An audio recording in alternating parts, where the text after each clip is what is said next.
Hi,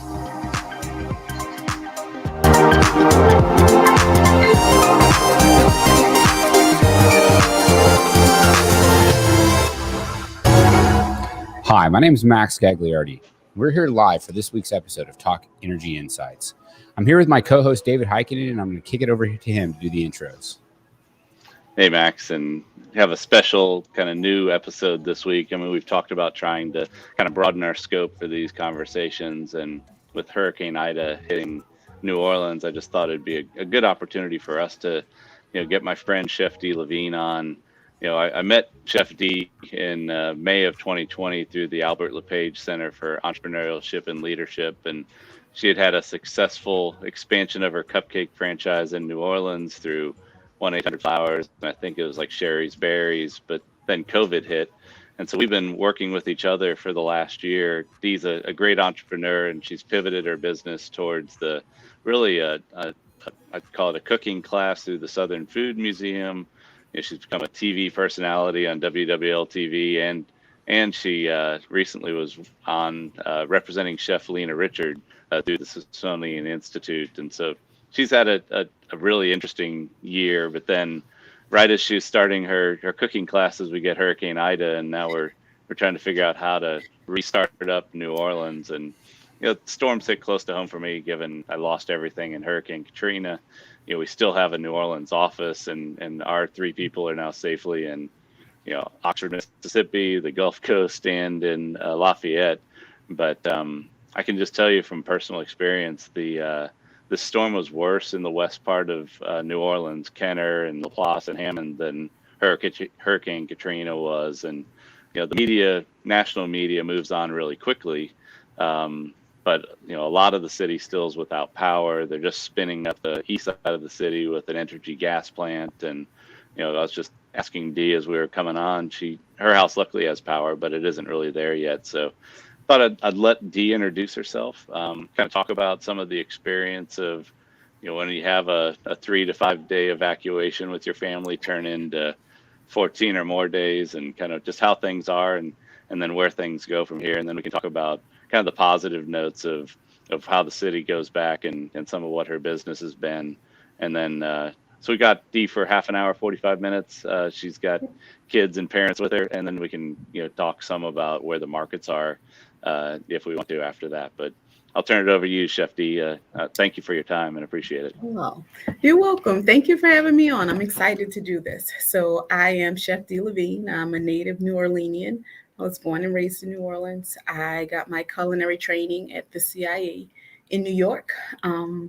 Eventually, I've pretty much worked every aspect of food service, from hotels to restaurants to catering, university cooking, even at that. And finally, spent most of my time in an upscale grocery store. I worked for Whole Foods for almost 15 years. Upon moving back to New Orleans, I decided that I wanted to kind of be an entrepreneur and start my own business. I started a cupcake business called Delightful Cupcakes in 2016, and everything was going pretty good. Obviously, I had some improvements I could have made, like having a website up to do more online sales. But up until that point, everything was going well. And then, of course, COVID hit. So when COVID hit, it was quite interesting in the beginning. It's kind of like, well, this will be all over in a month, and, we can kind of get back to doing what we do best, go back to work. That didn't happen, of course, for myself and everybody else in the entire world.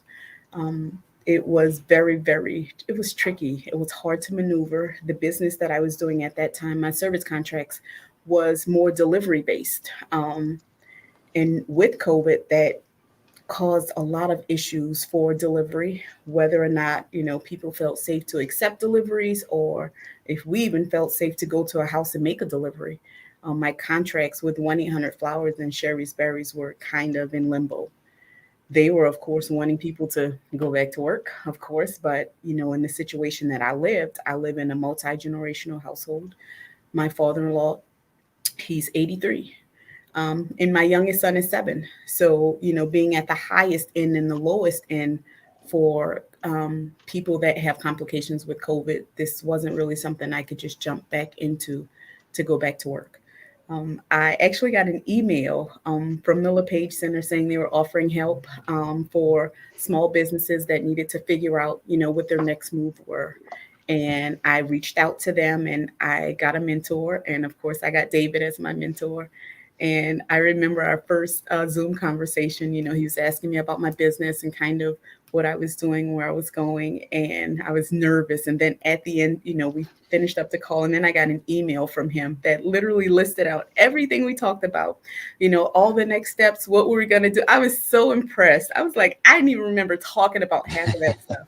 Um, but he was so organized. I was like, man, if I could just like kind of get a little bit of that in my everyday life, I would be so much better. Um, but he and I worked really close together to start pivoting my business to kind of where I am now. I changed the name of my business during that time to expand more of the selection that I was offering outside of just cupcakes. I got my website up. I started Mm-hmm. doing some online sales. Everything started moving pretty well. At that same time, I had got a reach out from the Smithsonian from one of the doctors there. She was working on a story for Chef Lena Richard. And Lena Richard is a New Orleans chef. That came out in the very early 1900s. This lady was phenomenal. She had her own live cooking show twice a week, one of the first in the city of New Orleans. She had catering. She had, restaurants. She was everywhere. She actually was the chef for the Churchill family. She was definitely well before her time, I'll say. But at the same time, Lena Richard does not have a physical voice. They have a lot of photos of her, but there's, at that time, there was no actual recorded television with voice. So they asked me to be her voice.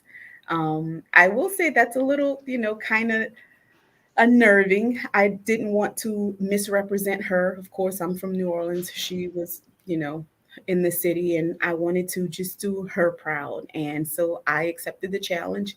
And we did a podcast with the Smithsonian on their Side Door podcast about Lena Richard. And then there came later an opportunity the following year, which was this past August. I did an on live summer program with the Smithsonian where I featured one of Chef Lena Richard's dishes, her shrimp bisque, which is one of my favorites. And that's pretty cool that, I went from trying to run my own cupcake business to now literally being published in the Smithsonian twice Wow. for not even my own work at that point, but for a woman that I truly, truly believe in. I think she's amazing. I'm kind of following her path. That being said, with that podcast, I started my own cooking school called the Delightful Rue School of Cooking, and that takes place inside of the Southern Food and Beverage Museum. So, the Southern Food and Beverage Museum is an amazing place, literally all about food. We have so many exhibits. It's wonderful. They've been doing a lot of revamping and getting in more exhibits, and I kind of partnered with them to offer cooking classes based on Louisiana cooking, Creole, and Cajun cuisine, as well as them offering more history about the food that people are making. My classes are hands-on, and I always say you're definitely cooking when you're coming to this class. There's no catering trucks that's going to show up, so you make what you eat. We've been having a really, really very good outcome with having a sold out class pretty much since April. I would say right around June, the city decided to open back up right after COVID, which was good. We were moving in a positive direction. And then right around July, our numbers crashed. We had the highest COVID numbers for the Delta variant almost in the world in a very short amount of time. And I'm like, no, like not again. Like I can't do this again. I don't know how to make this work again. But luckily, working with David and some other people, I'm able to try to transition to more online focused cooking aspects, which can definitely help in the event things kind of go backwards just a little bit. And then on top of that, we get Hurricane Ida. right? So it's like, Mm-hmm. let's throw it all in a bag. We're going to shake it up and hopefully fried chicken comes out, right? But I don't know what's going to come out of this. I know the city was already in a desperate situation with hospitality to begin with.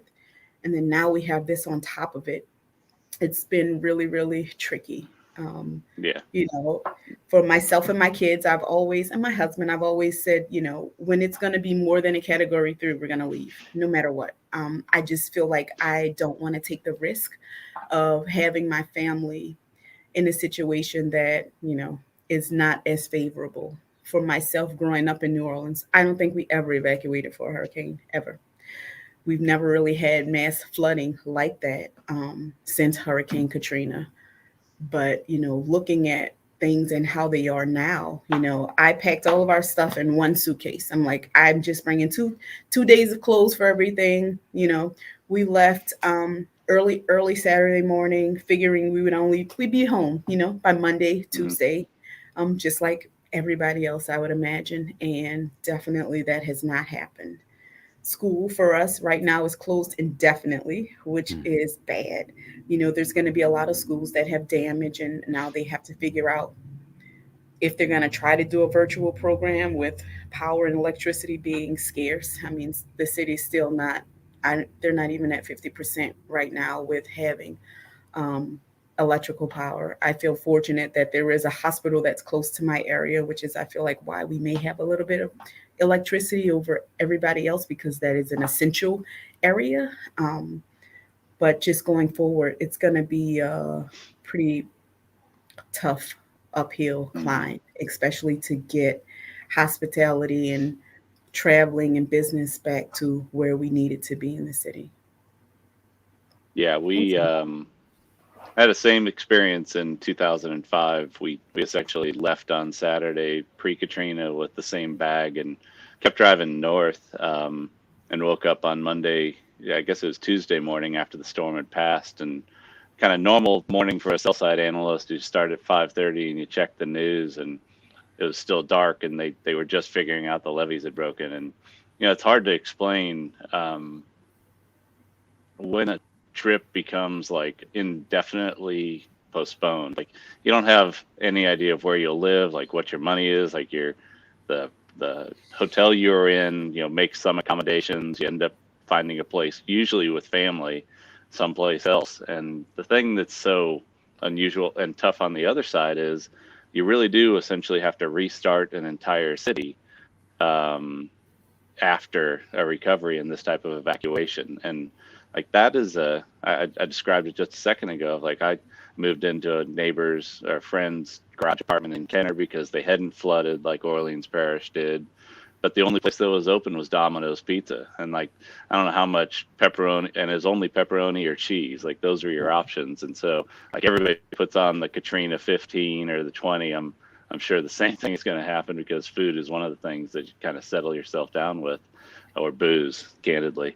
But the thing that's going to be hard, and where I think the media can, and where these types of outreach can change the perspective is, 2 weeks from now, 4 weeks from now, like, you'll have power back in the city more broadly, but that's just when the recovery starts.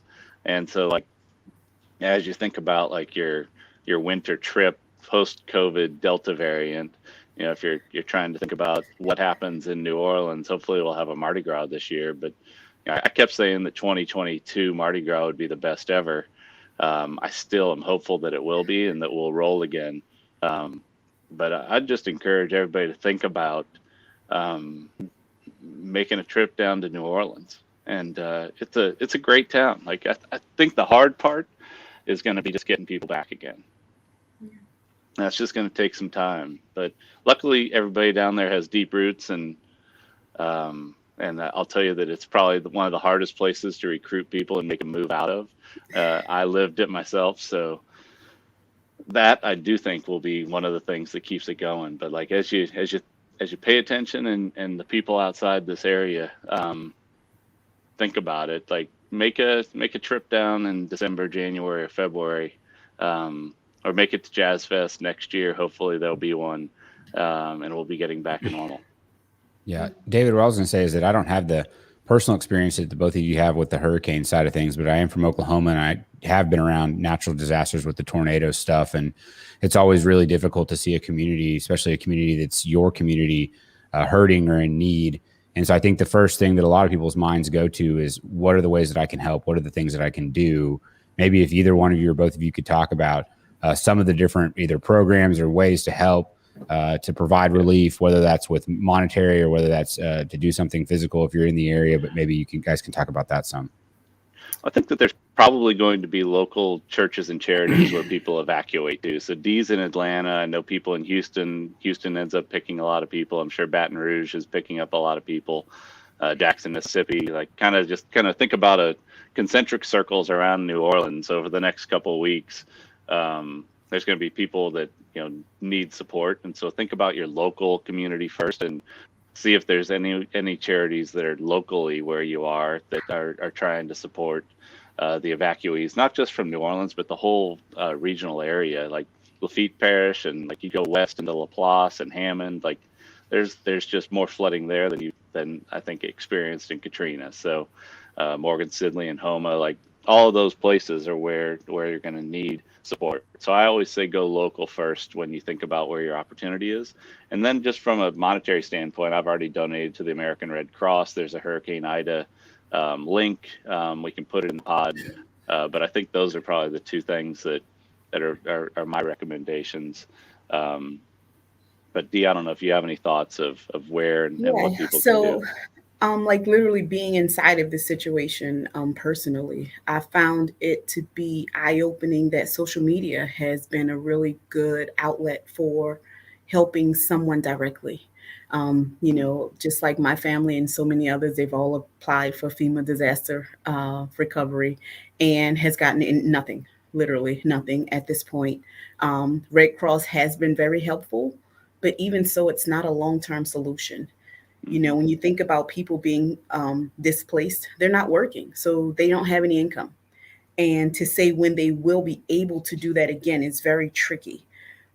So yes, of course, people, if you were able to evacuate, you have what you have. If you stayed in the city, a lot of them don't have anything. So, everybody has different needs, but I always say, just put a feeler out on Facebook or Instagram and say, hey, I'm reaching out to all of my friends, right? Everybody that follows me. If you know someone directly that needs support right now, like, let me know. Let's get it out. Let's get it moving. And I found that to be a lot more helpful. Yeah. I know a lot of churches and a lot of business groups, they've been working together to, buy bottled water and get things and just kind of ship trailers to different places in the state so that people can get kind of some of the supplies that they need. But the hardest thing is food, especially if you're there. Luckily, some places have electricity, but everybody doesn't. So a lot of restaurants in the city have been working together, actually looking for people that aren't really doing anything, kind of waiting to help make hot meals for people to serve. I've been working closely with the councilwoman in my district, Cindy Wynn, to even, I'm in Atlanta, but even to work to help get the word out for people of what they have available, where you can get, hot food, where you might be able to get water and ice, which grocery stores are actually open for service, that kind of thing, just kind of spreading the word as much as you can. Cell service for a lot of people is still touch and go. Some people can get calls, some people can't. Some people can get text messages, some people can't. But definitely the Red Cross has been one of the biggest, fastest moving entities for people to get help. So if you want to, for sure, definitely, donate to the Red Cross. Also, don't forget that we are in COVID. So if you are in the position to give blood, the blood banks are always open. There's always going to be some type of a medical emergency. So if we can, do our part to try to help, on top of COVID, right? So people can't really forget that we're still in a COVID environment, and there's still a lot of people that are at risk, whether you're vaccinated or not.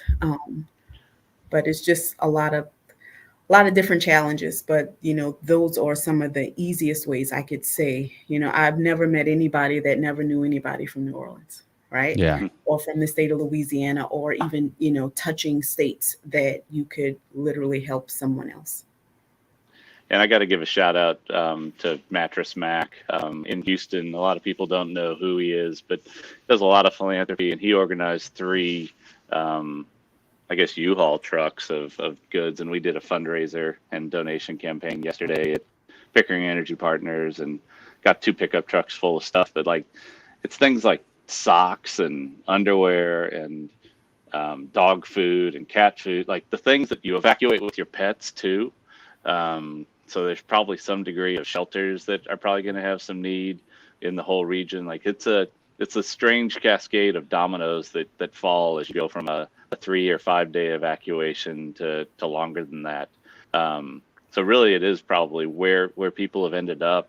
There's going to be local opportunities. I love your thought process on using social media for direct connections, because whenever you have, it's the old statistic of like one person affected is will break your heart, but 1 million people affected is a statistic.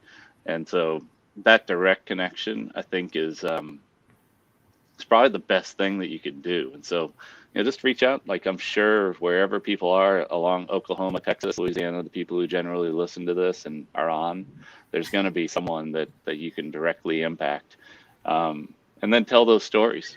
I think that's the other thing. Yeah. So. Absolutely. Well, I think that's great. And, look, if there's anybody that's listening to this that wants to help, feel free to reach out directly to any one of us, and we can help kind of funnel it to where it needs to be if we can, if that's possible, especially Dee. The other thing I wanted to touch on, maybe on a little bit lighter note, and by the way, again, to reiterate, we do have a link for the Red Cross in the description for the episode. But to go back, the hurricane is devastating. It's very sad. Everybody that's listening to this, please try to help in the way that you can. But to just take it back to a little bit of what you said earlier, Dee, I just really interested in what you're doing on the cooking side. And my wife is obsessed with cooking shows and cooking anything, baking, all that stuff. So maybe talk about where the best place is for people to find you with that stuff as well. Yeah, and your web. Yeah, and your website and like what that'd be helpful, please. So you could go to my website. It's chefdlavigne.com. It's pretty simple. There you could find all of my information, my phone number, obviously my email address to be able to find me. I'm working on a newsletter to keep people updated on how they can take classes. You can also go to the website for southernfood.org. That's where you can sign up and see what information we have at the Southern Food and Beverage Museum for what classes that we're doing, what the exhibits are, what's coming out next. But yeah, I love teaching hands-on cooking.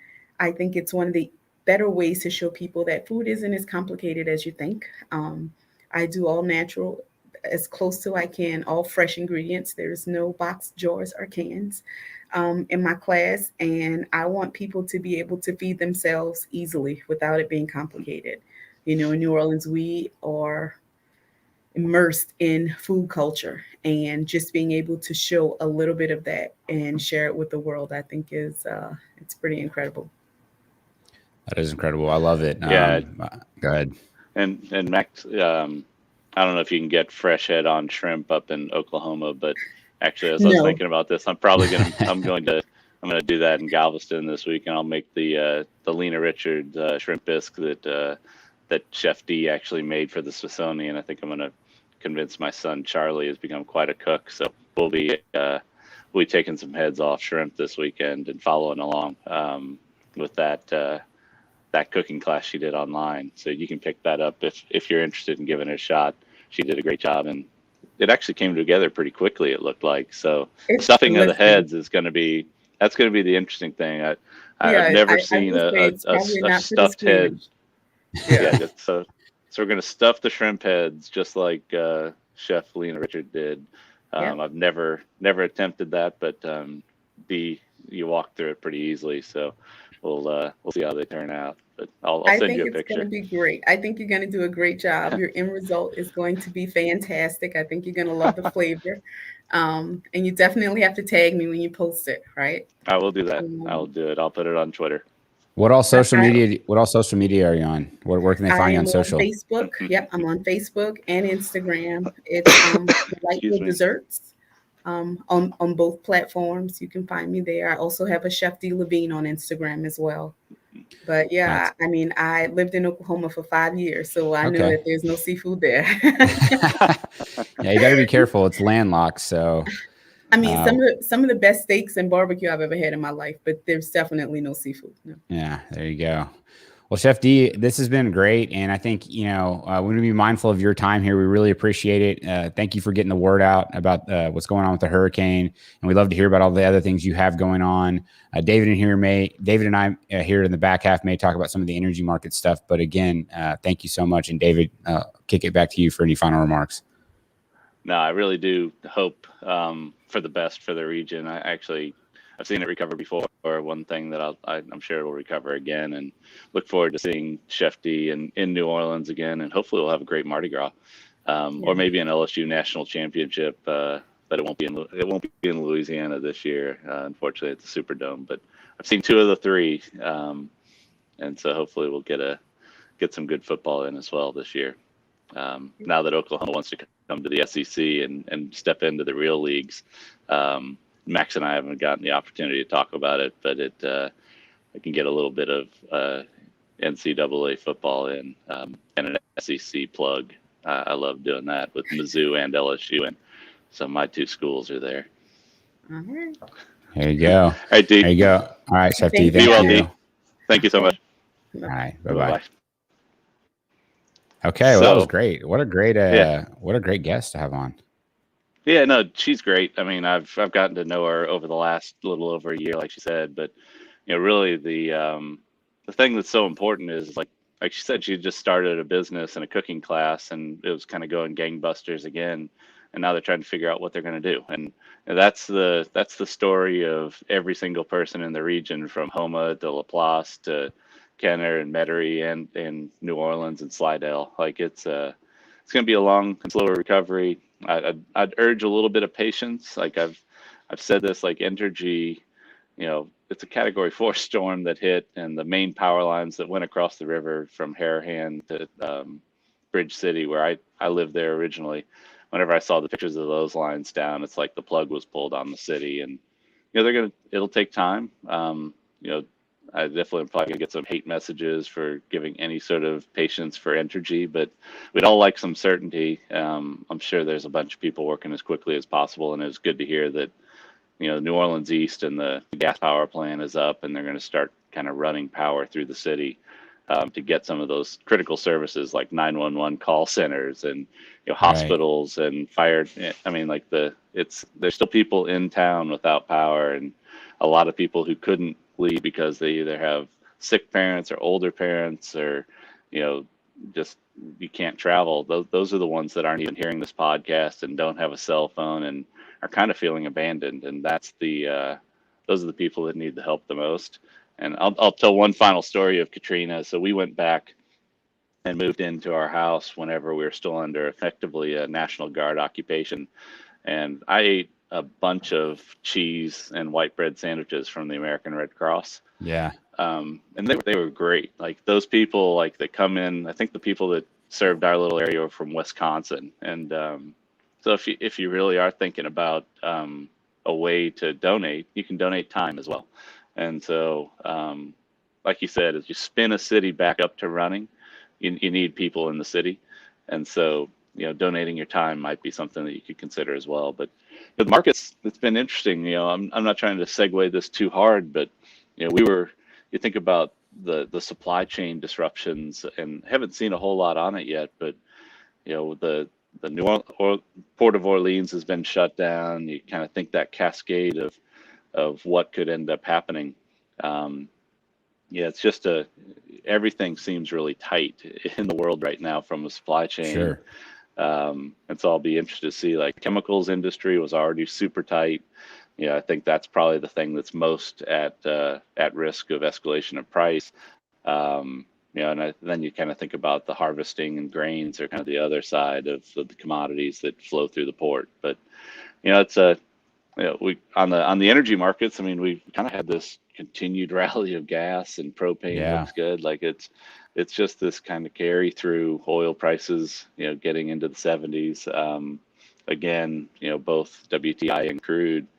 I just share a little bit of trepidation of, looking at some of the, Chinese demand side.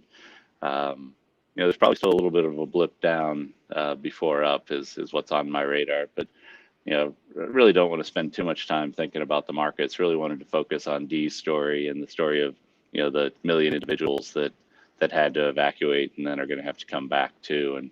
And yeah, just encourage people to go out to the AmericanRedCross.org and look at Hurricane Ida. And really, I think that's it's kind of where things are. And I didn't know if you had anything you wanted to talk about this week, Max, but. No, I think that's the main thing. It's just there's so much going on. And to your point, I think the personal, trying to look at some personal stories that people that have been affected. I liked her message around getting on social media and seeing what's happening because, again, to your, what you said earlier about how if there's 1 million people affected, it becomes more of a statistic. It's going to be really challenging. I mean, you've got this backdrop of COVID going on right now. And so you've got these workers, like you said, trying to restore the power. You've got volunteers coming in, and then you've got the Delta variant and everything that's happening there. And that's been impactful in and of itself in terms of disruptive. So just talk about making a bad situation worse. We're still early in this hurricane season. Hopefully this is it. Hopefully there's, no more of this in terms of this year. We certainly don't need it.